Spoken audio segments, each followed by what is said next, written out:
ಯಾರು ನಂಗೆ ಕೇಳಿದರು ದಾರಿನ ನಾನೇ ಕಳೆದು ಹೋಗಿರುವೆ ಅಂದೇನ ಎಡವಿದ ಕಲ್ಲಿನಲು ಅವಳನೆ ಕಾಣುವೇನ ಹೋರಾದಿಯಂದು ಬಾಲ್ಯದಲ್ಲಿ ಹಿಡಿದಂತ ಮೊಗಲ ಚೆಟ್ಟೆಯಲ್ಲಿ ಪಡೆದಂತ ಸಂತಸ ಇಂದು ಮತ್ತೆ ನನಗಿಲ್ಲಿ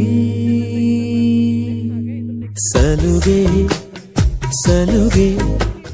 ಸ್ನೇಹ ಸಲುಗೆ ಒಲವ ಕಡೆಗೆ ನಡೆವ ಘಳಿಗೆ